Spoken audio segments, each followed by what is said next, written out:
بسم الله الرحمن الرحيم. الحمد لله وكفى وسلام على عباده الذين اصطفى. وصل وسلم وبارك على نبينا المصطفى وعلى آله وأصحابه نجوم الهدى قادة التقى. أما بعد فأعوذ بالله من الشيطان الرجيم. بسم الله الرحمن الرحيم. إن عدة الشهور عند الله 12 شهرا في كتاب الله يوم خلق السماوات والأرض منها 4 حرم. وعن أبي هريرة رضي الله تعالى عنه قال قال رسول الله صلى الله تعالى عليه وسلم أفضل الصيام بعد شهر رمضان شهر الله المحرم وأفضل الصلاة بعد المكتوبة صلاة الليل. رواه مسلم أو كما قال عليه الصلاة والسلام.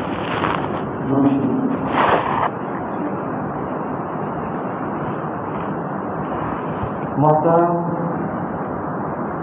عزیزوں اور بزرگوں،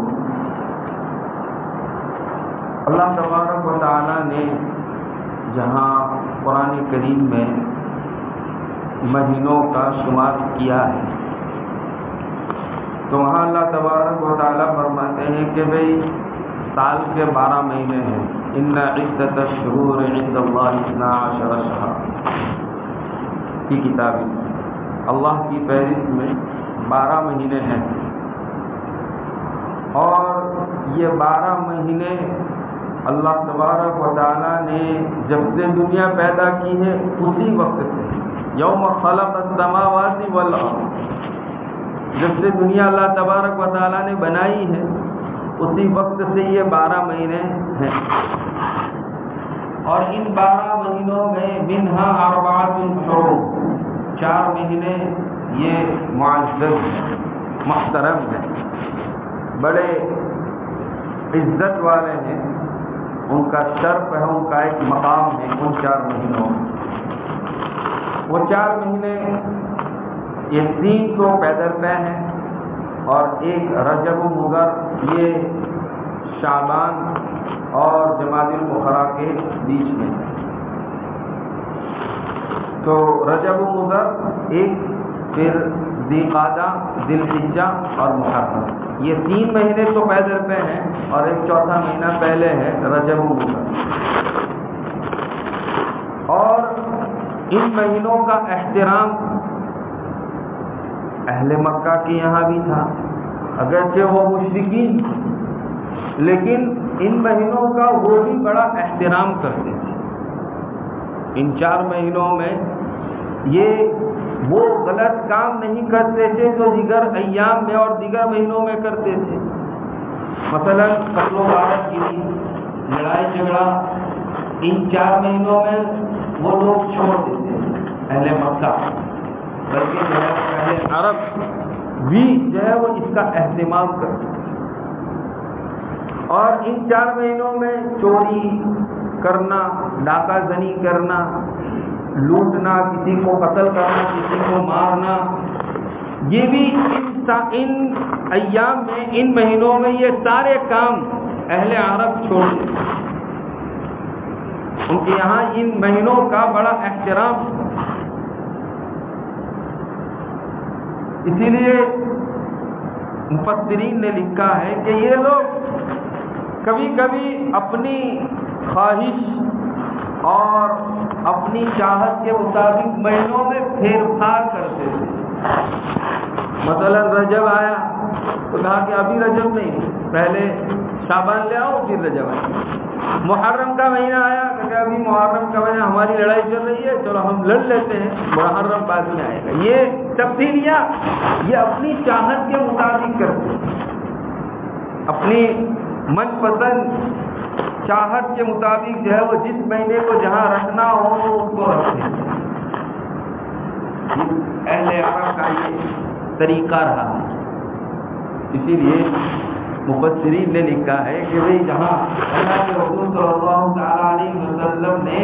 حجۃ الوداع کے موقع پر آپ نے حج فرمایا، ہجری 10 میں آپ نے حج فرمایا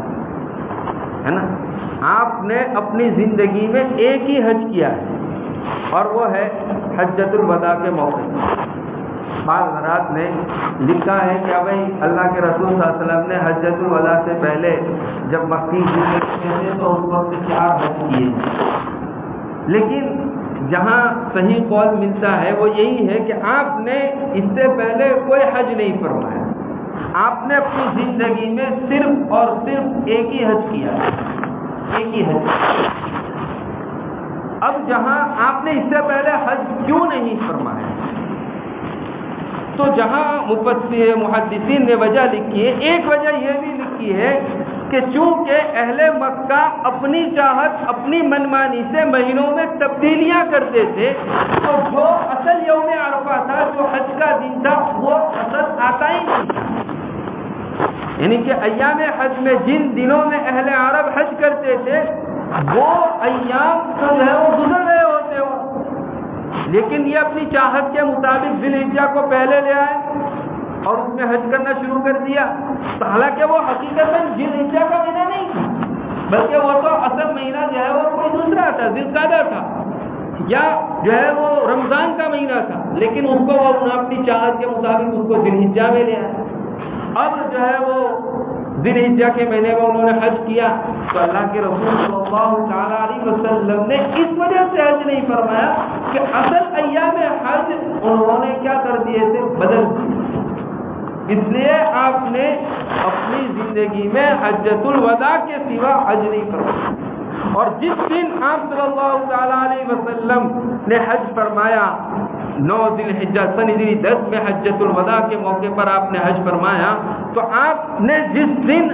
عرفہ میں قیام کیا وہ یوم عرفہ ہی تھا، یعنی کہ 9 ذی الحجہ ہی تھا۔ اسی لیے نبی کریم صلی اللہ علیہ وسلم نے باقاعدہ صحابہ سے جو ہے وہ دریافت فرمایا تھا خطبہ دے کر کہ بھائی یہ وہ دن نہیں ہے جس کا تم احترام کرتے، یہ وہ جگہ نہیں ہے جو تمہارے یہاں محرم ہے، محترم ہے۔ الغرض مجھے یہ بتانا مقصود ہے کہ اللہ تبارک و تعالیٰ نے جس دن سے آسمان اور زمین کو پیدا کیا ہے اس دن سے سال کے 12 مہینے ہیں، اور ان 12 مہینوں میں 4 مہینے بڑے محترم ہیں،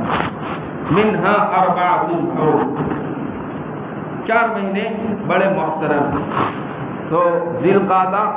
ذی الحجہ اور محرم۔ یہ ہم جس مہینے سے گزر رہے ہیں یہ محرم الحرام کا مہینہ ہے، محرم الحرام کا مہینہ، یہ بھی بڑا محترم اور معزز مہینہ شمار کیا جاتا ہے، بلکہ اللہ تبارک و تعالیٰ نے جو ہے وہ دیگر مہینوں کے مقابلے میں ان 4 مہینوں کا بہت سارے فضائل بیان فرمائے۔ اسی لیے محدثین نے لکھا ہے کہ اللہ تبارک و تعالیٰ کے یہاں ان 4 مہینوں کا بڑا احترام اللہ کی، منہا 4 حرم، محرم الحرام، یہ بڑا محترم ہے۔ اور اس کی دوسری وجہ یہ بھی ہے کہ بھئی سنۃ الہجریہ، سن ہجری جو ہے وہ شروع ہوتی ہے محرم الحرام، نیا سال، ہمارا جو نیا سال جو شروع ہوتا ہے نیو ایئر، سن ہجری کا جو ہے وہ پہلا مہینہ جو ہے وہ شروع ہوتا ہے محرم، یہ ہمارا نیا سال۔ اب ہمیں جو ہے وہ سن عیسوی کے اعتبار سے تو نہلانا نہیں چاہیے، سن عیسوی کے اعتبار سے تو اپنی یوم پیدائش یاد ہوتی ہے، میں فلاں مہینے کی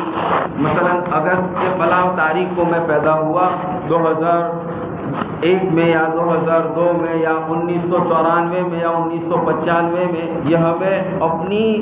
یوم پیدائش سن عیسوی کے اعتبار سے تو یاد ہے، لیکن اگر کسی کو پوچھا جائے کہ بھئی سن ہجری کے اعتبار سے تمہاری یوم پیدائش کیا ہے، خدا کی قسم کوئی جواب نہیں دے سکتا کہ میری یوم پیدائش یہ ہے سن ہجری کے اعتبار، کوئی نہیں، کسی کو یاد ہی نہیں ہے کہ میری سن ہجری کے اعتبار سے یوم پیدائش کیا ہے، بلکہ ہمیں سکھایا ہی نہیں گیا ہے اس بات۔ ہماری جو ہے وہ یوم پیدائش جو ہے وہ ہمیں عیسوی ہجری کے اعتبار سے، سن عیسوی کے اعتبار سے تو ہمیں برابر یاد دلائی جاتی، یاد کرائی جاتی ہے کہ جب ہم اسکول میں داخل ہوتے ہیں تو بچے کو یاد دلاتے کہ تمہاری پیدائش کا دن کون سا ہے، کہ فلاں تاریخ، فلاں مہینہ، فلاں سن، یہ یاد رہتا ہے، بچے کو اسی وقت سے یاد دلایا جاتا ہے۔ لیکن اگر سن ہجری کے اعتبار سے کسی کو پوچھا جائے تو کسی کو یاد نہیں کہ تمہاری سن ہجری کے اعتبار سے یوم پیدائش کیا ہے، کون سی تاریخ، سن ہجری کی کون سی تاریخ کو تم پیدا ہوئے، اگر کسی کو پوچھا جائے۔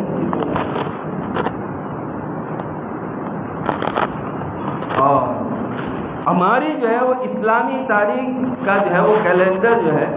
یہ سن ہجری کے اعتبار سے ہی ہونا چاہیے، سن عیسوی کے اعتبار سے، اس لیے کہ سن عیسوی جو ہے یہ دراصل مورخین نے لکھا ہے کہ یہ ہم یہ سمجھتے ہیں کہ بھائی سن عیسوی کا مطلب یہ ہے کہ بھائی عیسیٰ علیہ السلام کو جس دن پیدا کیا گیا، حضرت عیسیٰ علیہ السلام جس دن پیدا ہوئے اس وقت سے سن عیسوی شروع ہوئی، حالانکہ ایسا نہیں، یہ سن عیسوی جو ہے یہ شمس پرست لوگوں نے، سورج کی جو لوگ پوجا کرتے تھے ان لوگوں نے جو ہے وہ یہ سن عیسوی کو جو ہے وہ رائج کیا تھا، رواج کیا۔ تو جو شمس پرست، سورج کی عبادت کرنے والے جو لوگ تھے حضرت عیسیٰ علیہ السلام سے پہلے، انہوں نے یہ سن عیسوی جو ہے وہ رائج کیا تھا، اس کو رواج کیا تھا، اس کو کیلنڈر میں بنایا، اس کا کیلنڈر ان لوگوں شمس پرست، اسی لیے جو ہے وہ سن عیسوی کی جو ہے وہ اعتبار جو ہے وہ سورج کے اعتبار سے ہوتا ہے، سورج کے اعتبار سے ایام کی تبدیلی ہوتی ہے۔ ہمارے سن ہجری کا جو ہے وہ اعتبار یہ چاند سے ہوتا ہے نا، اسی لیے ہمارے ایام میں جو ہے وہ ہمارے مہینوں میں، اسلامی مہینوں میں یا تو مہینہ 29 کا ہوگا یا 30 کا ہوگا، 31 کا مہینہ نہیں ہوگا۔ اسی لیے نبی کریم صلی اللہ تعالی علیہ وسلم نے باقاعدہ فرمایا ہے السحر ہاکذا و ہاکذا و ہاکذا، 2 مرتبہ اشارہ، 29 کا ہوگا یا 30 کا ہوگا، نہ 28 نہ 31، 29 یا 30۔ لیکن سن عیسوی یہ جو ہے شمس پرست اور جو سورج کی پوجا کرنے والے لوگ تھے انہوں نے یہ بنایا ہے۔ ہم اپنی تاریخ جو ہے وہ بھول گئے، ہم نے اوروں کی تاریخ کو اپنے اندر سمجھ لیا۔ اللہ تبارک و تعالیٰ فرمائے۔ الغرض مجھے یہ بتانا مقصود ہے کہ یہ جو مہینہ محرم الحرام کا مہینہ ہے یہ ہمارا پہلا مہینہ ہے، جہاں سن ہجری کی جو ہے وہ اسی سے جو ہے وہ کیا ہوتی ہے، ابتدا ہوتی ہے، سن ہجری کی ابتدا، محرم الحرام، محرم سفر، تو یہ بڑا محترم مہینہ ہے اور اس کے فضائل اور اس کے جو مناقب ہیں بڑے اونچے ہیں۔ نبی کریم صلی اللہ تعالی علیہ وسلم نے ان ایام میں، اس مہینے میں کثرت سے روزہ رکھنے کا حکم دیا کہ بھئی اس مہینے میں کثرت سے روزہ رکھو، اور خاص کر 10 محرم کو اللہ تبارک و تعالی، اللہ کے رسول صلی اللہ تعالی علیہ وسلم نے جو ہے وہ روزہ رکھنے کا اہتمام کیا، روزہ رکھنے کا اہتمام کیا، باقاعدہ آپ صلی اللہ علیہ وسلم اس کا اہتمام کیا، اور یہ اس لیے روزہ رکھتے تھے اللہ کے رسول صلی اللہ تعالی علیہ وسلم کہ یوم عاشورہ کا روزہ یعنی کہ 10 محرم کا روزہ رمضان کے روزوں کے فرض ہونے سے پہلے فرض تھا، لیکن جب رمضان کے روزوں کی فرضیت نازل ہوئی تو عاشورہ کے روزے کی فرضیت یہ منسوخ ہو گئی، لیکن استحباب اور سنیت ابھی بھی باقی۔ سمجھ میں آیا؟ اب اللہ کے رسول صلی اللہ تعالی علیہ وسلم کیوں روزہ رکھتے ہیں؟ اللہ کے رسول صلی اللہ علیہ وسلم یہ روزہ رکھتے تھے کہ ملت ابراہیم میں یہ روزہ جو ہے وہ رائج تھا، اور اہل مکہ جو تھے یہ ملت ابراہیم کی اتباع کرنے والے لوگ، ملت ابراہیمی کی اتباع کرنے والے لوگ تھے، اگرچہ وہ مشرک تھے لیکن اپنے آپ کو ملت ابراہیم کا متبع بناتے کہ ہم ملت ابراہیمی کی اتباع کرنے والے ہیں۔ اسی لیے بعض اہل مکہ ہے وہ یوم عاشورہ یعنی 10 محرم کو روزہ رکھتے تھے، اہل مکہ بعض، جیسے کہ بھئی جو ہے وہ حضرت نوفل کا جو خاندان ہے سعید ابن نوفل ہے، اور یہ لوگ جو ملت ابراہیمی کو جانتے تھے یہ لوگ جو ہے وہ روزہ رکھتے تھے۔ بخاری شریف میں حضرت عائشہ رضی اللہ تعالیٰ عنہ کی روایت ہے کہ حضرت عائشہ فرماتی ہے کہ آپ صلی اللہ تعالیٰ علیہ وسلم 10 محرم کا روزہ یہ ہجرت سے پہلے مدینہ منورہ کی طرف ہجرت کرنے سے پہلے مکی زندگی ہی میں آپ صلی اللہ تعالیٰ علیہ وسلم اس کا اہتمام فرماتے ہیں، مکی زندگی ہی میں۔ لیکن آپ صلی اللہ تعالیٰ علیہ وسلم جب مدینہ منورہ ہجرت کر کے تشریف لائے اور آپ صلی اللہ تعالیٰ علیہ وسلم نے صحابہ کرام کو 10 محرم کے روزے کا جو ہے حکم دیا، تو اس دن آپ نے مدینہ میں یہود کو دیکھا، مدینہ کی یہود کو دیکھا کہ وہ لوگ بھی روزہ رکھ رہے ہیں۔ لما رأى رسول اللہ صلی اللہ تعالیٰ علیہ وسلم یہود یصومون یوم عاشورہ کہ وہ لوگ بھی یوم عاشورہ کو روزہ رکھتے ہیں، تو آپ صلی اللہ تعالیٰ علیہ وسلم نے یہود کے روزہ رکھنے کا سبب دریافت کیا، یہ لوگ کیوں روزہ رکھتے ہیں، یہ لوگ یہود جو ہے وہ روزہ کیوں رکھتے ہیں؟ تو یہودیوں نے یہ جواب دیا کہ بھئی یہ وہ دین ہے 10 محرم، یہ وہ دین ہے کہ انجى الله موسى وقومه من فرعون، کہ یہ وہ دین ہے 10 محرم یوم عاشورہ کہ اس دن اللہ تبارک و تعالیٰ نے موسیٰ اور موسیٰ کی قوم کو فرعونیوں سے نجات دی، فرعونیوں سے نجات ملی تھی، اس لیے ہم جو ہے وہ یوم عاشورہ یعنی 10 محرم کو روزہ رکھتے ہیں، 10 محرم کو روزہ۔ صلی اللہ تعالیٰ علیہ وسلم نے فرمایا نحن احق بموسیٰ کہ ہم تو جو ہے وہ تمہارے مقابلے میں موسیٰ سے زیادہ حقدار ہیں، اس لیے ہم بھی جو ہے وہ کیا رکھیں گے روزہ۔ اس کا مطلب یہ نہیں کہ آپ صلی اللہ علیہ وسلم اس سے پہلے 10 محرم کو روزہ نہیں رکھتے تھے، یہود کو دیکھ کر آپ نے جو ہے وہ 10 محرم کو روزہ رکھنا شروع کیا، نہیں، اللہ کے رسول صلی اللہ تعالیٰ علیہ وسلم ہجرت سے پہلے بھی 10 محرم کا روزہ رکھتے تھے، لیکن یا مدینہ میں آنے کے بعد یہود کو دیکھ کر روزہ رکھتے ہوئے تو آپ نے ان سے سبق۔ یہ اور بات ہے کہ آپ صلی اللہ تعالیٰ علیہ وسلم نے پھر ارشاد فرمایا کہ لئن عشت الی قابل، کہ اگر آئندہ سال میں زندہ رہا تو لأصومن التاسع والعاشر، تو میں 9 اور 10 دونوں روزہ رکھوں گا۔ کیوں؟ تاکہ یہود کی مشابہت، آپ صلی اللہ علیہ وسلم نے یہود کیونکہ ایک دن روزہ رکھتے تھے، آپ نے ان کی مخالفت میں 2 دن روزہ رکھنے کا حکم فرمایا کہ بھئی اگر میں آئندہ سال زندہ رہا تو میں 9 اور 10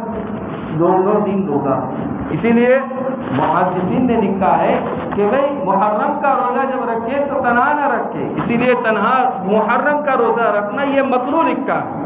یا تو 9-10 رکھے یا 10-11 رکھے، 9-10 یا 10-11، یعنی کہ 10 محرم کے روزے کے ساتھ آگے پیچھے ایک روزے کو کیا کر لے، ملا۔ اور مولانا یوسف صاحب بلوری رحمۃ اللہ علیہ نے تو معارف السنن میں یہ لکھا ہے کہ تینوں دن روزہ رکھنا یہ افضل، 9, 10 اور 11 تینوں دن روزہ رکھنا یہ افضل ہے، سب سے افضل طریقہ یہ ہے کہ جو ہے وہ تینوں دن روزہ رکھا ہے، یہ بہتر ہے۔ تو اب موسیٰ علیہ السلام کو چونکہ اس دن اللہ تبارک و تعالیٰ نے فرعون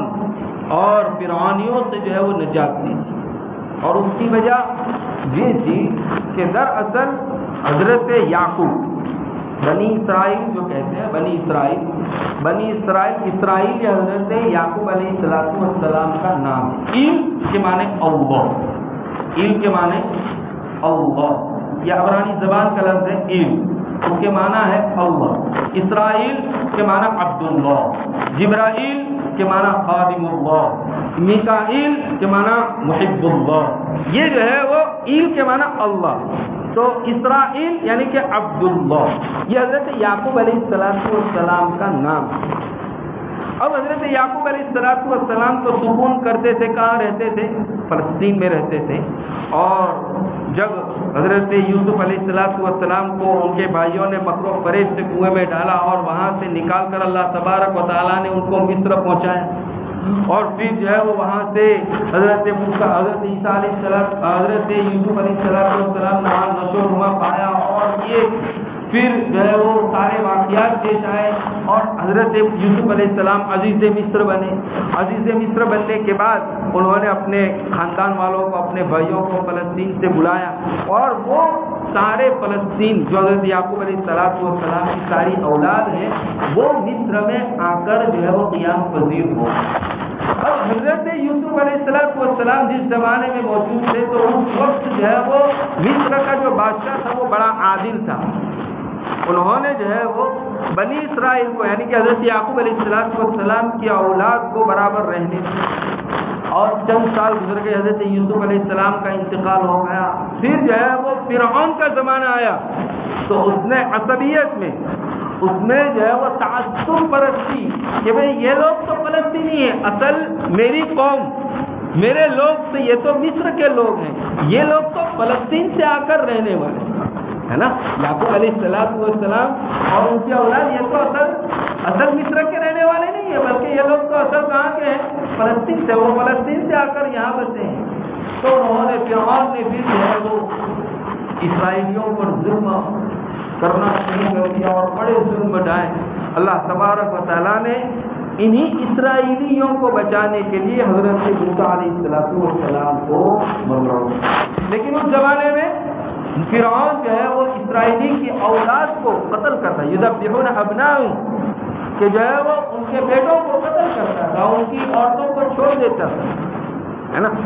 تو اللہ تبارک و تعالیٰ نے حضرت موسیٰ علیہ السلام کی پیدائش کے بعد جو ہے وہ ان کی حفاظت کا ایک خاص ذمہ دیا، ان کی والدہ کو کہا کہ ہم اس کو لوٹائیں گے اور اس پر پرورش ہم خود کریں گے، تم اس کو سمندر میں جو ہے وہ پیٹی میں ڈال کر سمندر میں ڈال دو۔ اللہ تبارک و تعالیٰ نے اسی پیٹی کو جو ہے وہ فرعون کے محل میں پہنچایا، اور وہیں پر حضرت موسیٰ علیہ السلام نے نشو و نما پایا۔ حضرت موسیٰ علیہ السلام جوان ہوئے، اور جوانی کے عالم میں حضرت موسیٰ علیہ السلام کی عادت یہ تھی کہ یہ بنی اسرائیلی کے ساتھ بڑی ہمدردی کرتے، چونکہ یہ محل میں رہتے تھے، ان کے لیے جو ہے وہ سارے خزانے کھلے ہوئے تھے، اس لیے حضرت موسیٰ علیہ السلام اپنی جوانی میں اسرائیلیوں کی بڑی مدد کی، بڑی ہمدردی تھی۔ اس لیے فرعون کو یہ شک تھا کہ یہ جو ہے وہ اسرائیلی بچہ ہے اور یہ اسرائیلیوں کی بڑا ہمدرد بنا ہوا ہے، اسی لیے ان سے جو ہے وہ اس نے حضرت موسیٰ علیہ السلام سے ان کو خطرہ تھا کہ اسی کے ہاتھوں میری حکومت چلی جائے۔ فرعون نے جو ہے وہ رب ہونے کا دعویٰ کیا، یہ سارے واقعات پیش آئے، پھر جو ہے وہ ایک اسرائیلی کو ایک قبطی کے ساتھ لڑتے ہوئے دیکھا، اور یہ سارے واقعات جو پیش آئے، حضرت موسیٰ علیہ السلام پھر فرعون اور مصر کو چھوڑ کر جو ہے وہ چلے گئے، 10 سال کے بعد پھر واپس لوٹے اور نبوت کے ساتھ لوٹے، اور فرعون کے پاس آ کر جو ہے وہ اس کو دعوت دی، حق کلمہ کہا کہ بھئی تو رب نہیں ہے، تو خدا نہیں ہو سکتا، تو جو ہے وہ اللہ کا بندہ ہے، اس لیے تو رب نہیں ہو سکتا، خدا نہیں ہو سکتا۔ لیکن اس نے چونکہ دعویٰ کر دیا تھا انا ربکم الاعلی، کہ میں تمہارا سب سے بڑا رب ہوں، اس لیے اللہ تبارک و تعالیٰ نے حضرت موسیٰ علیہ السلام کو اس زمانے کے اعتبار سے اس موسم کے حساب سے ان کو معجزہ دیا، اور ایسا معجزہ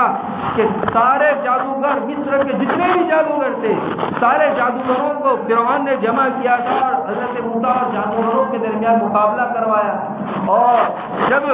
مقابلہ ہوا تو حضرت موسیٰ علیہ السلام فتح یاب ہوئے، جیت گئے، اور سارے جادوگر جو ہے وہ ایمان لے آئے اور انہوں نے حضرت موسیٰ اور ہارون پر جو ہے وہ اپنے ایمان کو تسلیم کر دیا کہ ہم جو ہے وہ موسیٰ اور ہارون کے رب پر ایمان لے آئے۔ تو اس وقت جو ہے وہ جادوگروں کا جو واقعہ ہوا تو اس وقت جو ہے وہ فرعون نے یہ کہا تھا کہ میں تمہیں جو ہے وہ قتل کر کے تمہاری لاشوں کو سولی پر لٹکا دوں۔ یہ جو ہے وہ فرعون کا یہ دعویٰ تھا۔ اگر یہ واقعہ اس واقعے کے بعد حضرت موسیٰ علیہ السلام نے فرعونیوں اور اسرائیلیوں دونوں کو جو ہے وہ دعوت اللہ کا کام کیا 40 سال تک۔ کتنے سال؟ 40 سال تک جو ہے وہ حضرت موسیٰ علیہ السلام اور حضرت ہارون علیہ السلام مصر میں دعوت اللہ کی دعوت دینے کے لیے جو ہے وہ قائم رہے اور دعوت دیتے رہے۔ چند لوگ مسلمان ہوئے، لیکن جب جو ہے وہ اللہ تبارک و تعالیٰ کا حکم ہوا تو اللہ تبارک و تعالیٰ کے حکم سے حضرت موسیٰ علیہ السلام بنی اسرائیل کو لے کر جو ہے وہ نکل گئے اور فرعون کو پتہ چلا تو فرعون یہ اسرائیلیوں کا پیچھا کرتے جو ہے وہ سمندر آگے آ گیا۔ بعض فرماتے ہیں کہ یہ وہی سمندر نیل تھا، بعض کہتے ہیں کہ نہیں یہ بحر احمر تھا۔ تو یہ جو ہے وہ سمندر پر جب پہنچے تو اسرائیلیوں نے حضرت موسیٰ علیہ السلام کو جو ایمان لائے انہوں نے خود کہا کہ اب تو ہم پکڑے اب ہماری خیر نہیں ہے، چونکہ فرعون اور اس کا لشکر ہمارے پیچھے ہے۔ اللہ تبارک و تعالیٰ نے حضرت موسیٰ علیہ السلام کو حکم دیا کہ بھائی سمندر پر لاٹھی مارو، 12 راستے بن گئے، ہر فرقے کا جو ہے وہ ایک الگ راستہ تھا اور سارے فرقے اور ساری جماعتیں حضرت موسیٰ علیہ السلام کے ساتھ فرعون جب جو ہے وہ پہنچا وہ غرق ہو گیا۔ اللہ تبارک و تعالیٰ نے اس کو غرق کر دیا اور ایسا غرق کیا کہ جب غرق ہونے لگا تو کہنے لگا کہ آمنت برب موسیٰ و ہارون، کہ میں موسیٰ اور ہارون کے رب پر ایمان لے آیا۔ حضرت عبداللہ ابن عباس رضی اللہ تعالیٰ عنہ کی روایت ہے کہ حضرت عبداللہ ابن عباس فرماتے ہیں کہ اس وقت جس وقت اس نے یہ کلمہ پڑھا حضرت جبریل علیہ السلام نے سمندر کی مٹی فرعون کے منہ میں ڈال دی کہ کہیں اللہ تبارک و تعالیٰ کی طرف سے اس پر رحمت نہ ہو جائے، اس کے منہ پر مٹی ڈالی کہ اللہ کی رحمت نہ ہو جائے اور یہ مومنین میں شمار نہ ہو۔ حضرت جبریل علیہ السلام نے باقاعدہ مٹی ڈالی۔ تو یہ جو محرم ہے یہ اسی وقت چونکہ فرعون سے موسیٰ علیہ السلام اور اس کی قوم کو نجات ملی، یہ پوری نجات کا واقعہ ہے کہ نجات کی شکر کے طور پر یہود جو ہے وہ 10 محرم کو روزہ اللہ کے رسول صلی اللہ علیہ وسلم نے فرمایا نحن احق بموسیٰ منکم، کہ ہم تو موسیٰ سے زیادہ حقدار ہے تمہارے مقابلے، اس لیے کہ تم نے تو شریعت موسوی کو اپنے اندر نافذ ہی نہیں کیا، ہم نے تو شریعت اسلامیہ کو اپنے اوپر نافذ کیا ہے، تو ہم تمہارے مقابلے میں زیادہ حقدار ہیں، اس لیے ہم بڑھ چڑھ کر جو رکھیں گے روزہ۔ صلی اللہ تعالیٰ علیہ وسلم نے اسی لیے اس دن کے روزے کی فضیلت بیان کرتے ہوئے فرمایا کہ جو ہے احتسب علی اللہ ان یکفر السنۃ الماضیہ، ایک دن کا روزہ رکھو گے گزشتہ 1 سال کے گناہ کا یہ کفارہ بنے گا، سارے گناہ پچھلے 1 سال کے سارے گناہ یہ 1 دن کا روزہ کیا کر دے گا، معاف۔ اس لیے ہمیں یہ 10 محرم الحرام کو یہ روزہ رکھنا ہے۔ ایک تو یہ وجہ ہے، دوسری وجہ یہ ہے کہ حضرت نوح علیہ السلام جس وقت جو ہے وہ کشتی میں سوار ہوئے اور کشتی میں سوار ہو کر جب ان کی کشتی منامی جو ہے وہ پہاڑی پر پہنچی تو جس وقت حضرت نوح علیہ السلام کی کشتی جوری پہاڑی پر پہنچی تو یہ اسی دن تھا، یہی 10 محرم کا دن تھا۔ اس لیے اللہ کے رسول صلی اللہ علیہ وسلم کہ حضرت نوح علیہ السلام نے اسی دن جو ہے وہ کشتی سے جو ہے وہ کیا پائی تھی، فراغت پائی تھی، نجات پائی، اس لیے بھی اس کے شکریہ کے طور پر بھی اللہ کے رسول صلی اللہ علیہ وسلم روزہ. بعض لوگ یہ سمجھتے ہیں کہ 10 محرم کا روزہ یہ ہے کہ بھئی اس دن حضرت حسین ابن علی شہید ہوئے تھے اس لیے روزہ رکھتے ہیں. یہ اصل ہے حضرت حسین تو بہت بعد میں جو ہے وہ شہید ہوئے. اللہ کے رسول صلی اللہ تعالیٰ علیہ وسلم کی جو ہے وہ 30 سال بعد